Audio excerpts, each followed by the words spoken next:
Parlez-nous un peu de vous. Alors, je suis un ex-joueur de foot professionnel. Ma carrière, je l'ai faite en grande partie à Lyon. Et ensuite, je me suis dirigé donc vers le métier de formateur. Et aujourd'hui, je souhaite mettre mon expérience au niveau du Manic. Excellent, on est content de vous avoir. Et puis, en fait, qu'est-ce que vous voulez mettre en place au Manic de Montréal? Alors, d'abord, encore une fois, c'est pas Alain qui va mettre tout en place. C'est un ensemble des composantes du club avec une approche peut-être différente au niveau de la formation. Où j'ai eu beaucoup d'expérience dans différents pays et différents endroits et j'ai une certaine philosophie qu'on partage ici avec le Manic et on souhaite mettre en place. Ouais. Donc, en parlant de cette philosophie-là, est-ce que vous pouvez nous en parler un petit peu? Donc, quelle est la philosophie de formation qu'on désire mettre en place au Manic de Montréal? Alors, une formation de jeu déjà, parce que le football pour moi c'est un jeu, c'est du plaisir. Donc il faut rester dans le plaisir. Aujourd'hui le football, pour moi la finalité c'est marquer des buts. Donc il est évident que quand on part de ce constat-là, on a une philosophie qui va être tirée vers l'avant et plutôt projetée vers l'avant. Donc aujourd'hui, comme on dit toujours, moi je dis toujours, je préfère gagner 4-3 que 1-0 en formation parce que, encore une fois, c'est marquer un but de plus que les adversaires. Donc aujourd'hui, on est tourné vers cette philosophie-là.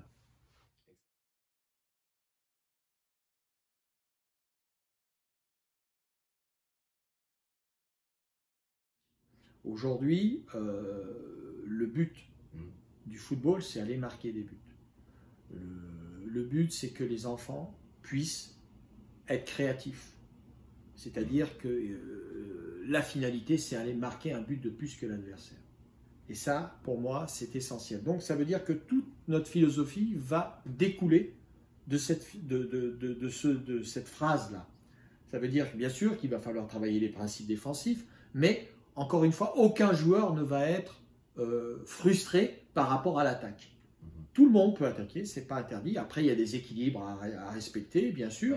Et ça, c'est le rôle de l'éducateur, de mettre tout ça en place. Mais, encore une fois, je souhaite que tous nos groupes puissent être tournés vers l'offensive et d'aller marquer des buts parce que c'est ça l'essentiel du football. On parle souvent du résultat, donc on parle beaucoup de développement, nous, au Manic de Montréal, mais souvent on parle du résultat, puis pour nous, le résultat n'est pas primordial.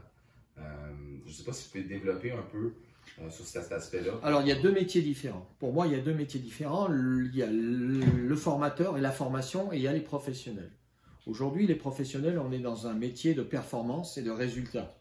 Le résultat est essentiel pour durer en professionnel. Quand on n'a pas de résultat, on s'arrête.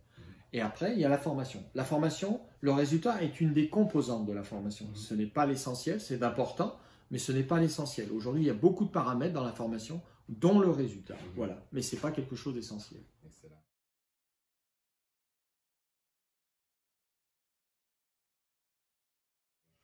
On parle de nos éducateurs, en fait, et puis récemment, on cherche davantage d'éducateurs. Comment est-ce qu'on fait pour choisir ces éducateurs-là qui vont travailler avec nos joueurs? Alors, les éducateurs, c'est vraiment la clé qui permet aujourd'hui de faire une formation qui soit dans la philosophie qu'on veut développer. Aujourd'hui, c'est important, c'est que ces éducateurs adhèrent au projet, puisqu'on va leur présenter, on leur présente le projet, et aussi qu'ils soient à l'écoute de ce projet.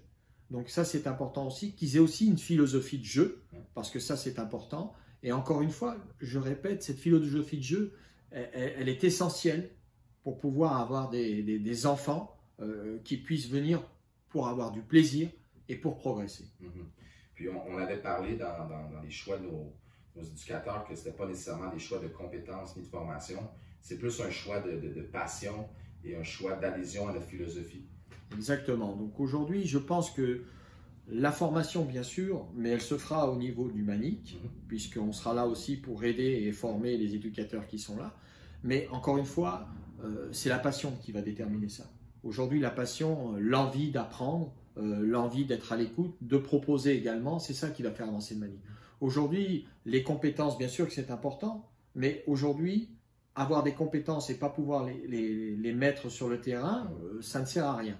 Donc aujourd'hui, on veut quelque chose, je ne sais pas si l'image va être bonne ou pas, mais on veut quelque chose de passion, quelque chose, les gens ont envie de venir, parce qu'ils veulent apprendre et ils veulent progresser. Au même titre que les joueurs d'ailleurs. Donc après, les éducateurs ont un profil. ils ont un profil. Donc le profil, c'est bien sûr que certains éducateurs sont plus à l'aise avec des jeunes enfants et d'autres avec un peu plus à nous, en tant que responsables, de pouvoir les mettre à la meilleure place possible. C'est évident. Après, ça n'empêche pas qu'il faut qu'ils aient cette passion au départ, cette envie d'apprendre. Et après, selon leur sensibilité, ils seront ou vers les petits ou vers les plus grands. Ouais. Puis on cherche vraiment des éducateurs. Je ne sais pas si tu veux préciser un peu c'est quoi la différence entre l'éducateur et l'entraîneur. Alors, l'éducateur, encore une fois, il y a le mot éducation dedans. Donc ça veut dire il y a apprentissage. Entraîneur, c'est déjà un groupe, c'est de la performance. Aujourd'hui, on a des éducateurs. Moi, je refuse qu'on me dise aujourd'hui, j'entraîne une équipe quand on est en jeune. Aujourd'hui, on éduque. Le mot, c'est éducateur ou encadrant, comme on veut, mais ça ne peut pas être entraîneur. Entraîneur, c'est un métier à part où il y a le résultat qui est le plus important.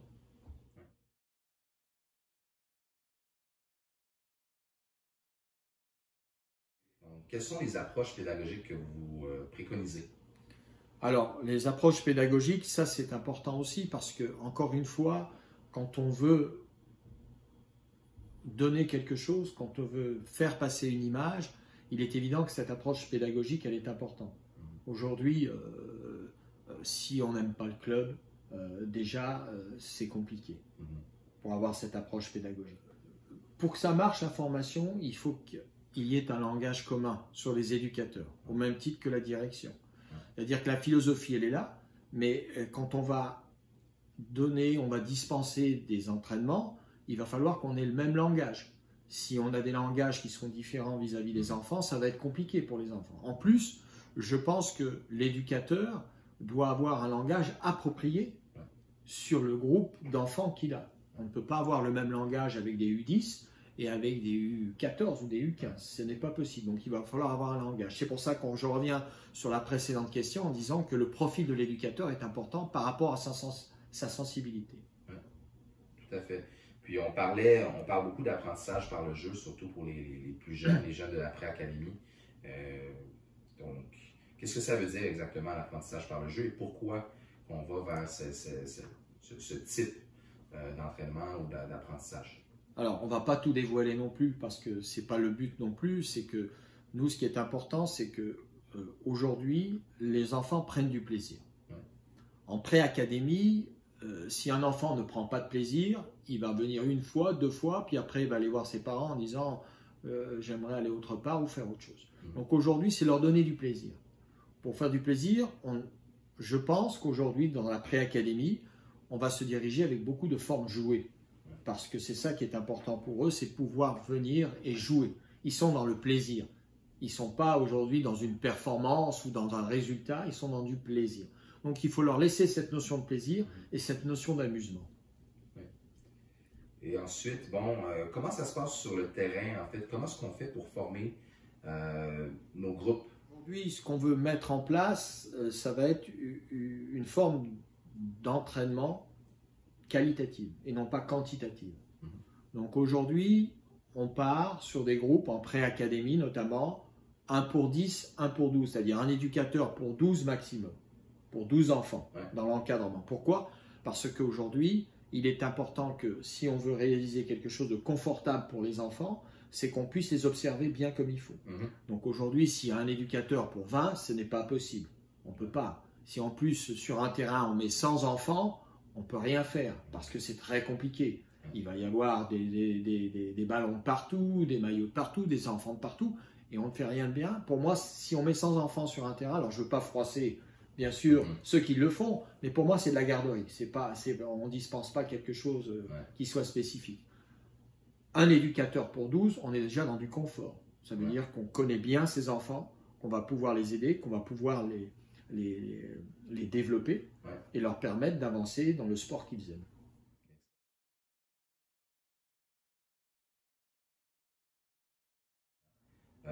Donc, comment est organisée la formation au McGill de Montréal?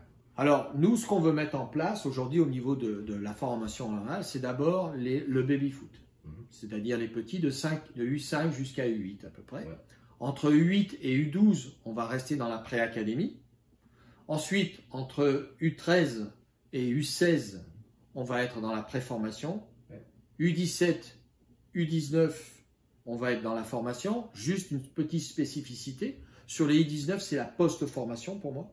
C'est-à-dire que c'est juste avant les seniors. C'est là qu'ils doivent avoir leur qualité pour pouvoir déjà basculer pour les meilleurs dans des équipes seniors.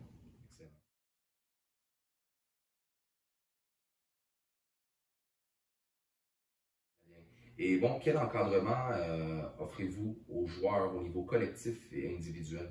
Moi, je crois, en tout cas sur ma réflexion personnelle, il me semble qu'aujourd'hui, pour réussir quelque chose, il faut quelques ingrédients qui sont indispensables. C'est comme quand vous faisiez un plat, il faut avoir les bons ingrédients pour pouvoir faire un bon plat. Aujourd'hui, pour moi, c'est les valeurs. Les valeurs, c'est d'abord l'identité d'un club. C'est l'appartenance à un club. Aujourd'hui, quelqu'un qui vient au Manic doit épouser les valeurs du club. Le respect, le fair play, l'envie de se dépasser, l'engagement, toutes ces choses-là, ce sont des valeurs, encore une fois. Et aujourd'hui, si ces valeurs ne sont pas inculquées dès le plus jeune âge, c'est compliqué par la suite. Donc les gens qui viennent au Manic, qui veulent venir au Manic, sont les bienvenus, c'est évident, à partir du moment où ils épousent ces valeurs-là. Ces valeurs d'engagement, ces valeurs de détermination, ces valeurs d'appartenance, d'identité. Et c'est pour ça qu'aujourd'hui, j'aimerais bien, alors je ne sais pas, je pense qu'on y arrivera, que le club et les équipements du club apparaissent bien le mot Manic au niveau des équipements pour qu'on puisse bien visualiser que l'amour du maillot, c'est quelque chose d'important. Et puis, on a parlé ensemble d'évaluation et de suivi individuel. Donc, comment est-ce qu'on veut mettre ça en place? Qu'est-ce que c'est exactement le suivi individuel qu'on va offrir? Et voilà, comment est-ce qu'on va s'assurer que chaque jeune puisse bien progresser de façon individuelle également? Alors, il y a plusieurs étapes dans la formation, c'est évident, et il y a plusieurs paliers. Le premier palier, pour moi, se situe à la fin de la pré-académie, pour rentrer en pré-formation. C'est un palier important où là, et bien sûr, il y aura des évaluations qui seront beaucoup plus rigoureuses pour pouvoir continuer en pré-formation. Donc ça veut dire qu'il y a un travail important à faire dans la pré-académie, mais également avec des objectifs, parce qu'il y aura aussi des objectifs individuels sur les jeunes. Et ensuite, à partir de là, pour passer en pré-formation et pour rentrer en pré-formation, il y aura des tests d'évaluation. Ces tests se font en fin de pré-académie.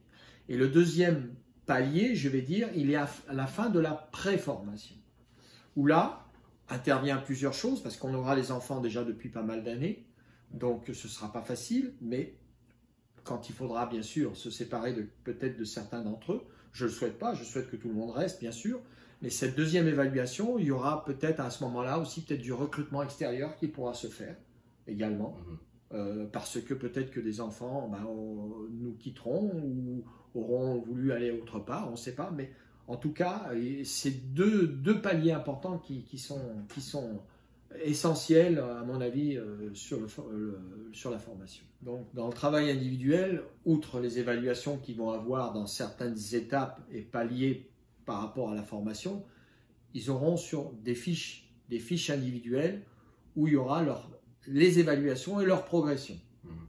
Alors, sur ces fiches individuelles, bien sûr, il y aura des points à travailler, comme partout, c'est-à-dire que des points qui ne seront pas forcément à travailler pendant les entraînements, mais peut-être chez eux, parce qu'ils auront du travail peut-être à faire sur des lacunes qu'ils puissent avoir dans certains domaines. Alors c'est vrai que dans le domaine technique, c'est un peu plus facile, dans le domaine tactique, c'est un peu plus compliqué.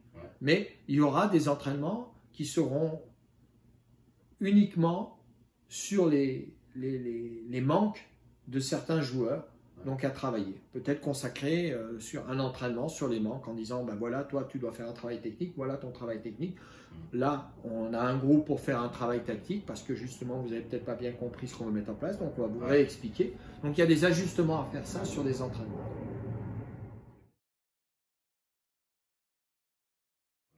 Donc, Gary, parle-nous un peu des événements qu'on voudrait faire à l'extérieur du pays, des voyages qu'on prévoit faire. Côté pré-académie, U8 à U12, on est en train de planifier une voyage en tournoi à Barça, fin juin, une dizaine de jours.